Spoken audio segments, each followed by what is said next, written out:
فتاوی رضویہ شریف کی جلد نمبر 9 ہے، اس میں سیدی اعلیٰ حضرت سے ایک سوال ہوا کہ حضرت کی خدمت میں عرض یہ ہے کہ بزرگوں کے مزار پر جب جائیں تو فاتحہ کس طرح پڑھیں؟ اب سیدی اعلیٰ حضرت نے اس کا جو جواب ارشاد فرمایا ہے وہ سماعت فرمائیں۔ سیدی اعلیٰ حضرت فرماتے ہیں جب آپ کسی مزار شریف پر حاضری کے لیے جائیں تو پائنتی والی سائیڈ سے جائیں اور کم از کم 4 ہاتھ کے فاصلہ پر کھڑے ہوں اور متوسط آواز میں ادب کے ساتھ صاحب مزار کو سلام پیش کریں۔ پھر اس کے بعد الحمد شریف، سورۃ الاخلاص،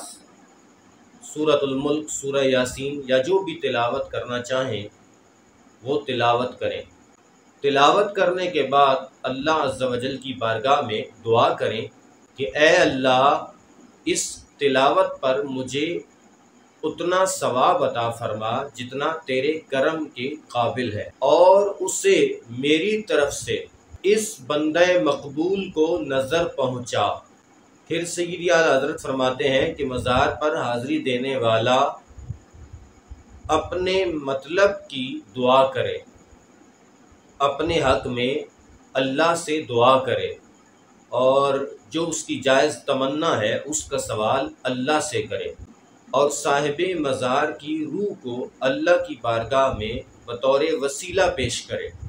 اب سیدی اعلیٰ حضرت فرماتے ہیں کہ جب سلام کر کے واپس آئے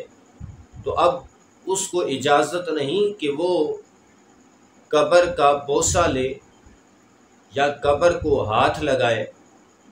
اور قبر کا طواف کرنا تو بالاتفاق جائز نہیں، اور قبر کو سجدہ کرنا حرام ہے۔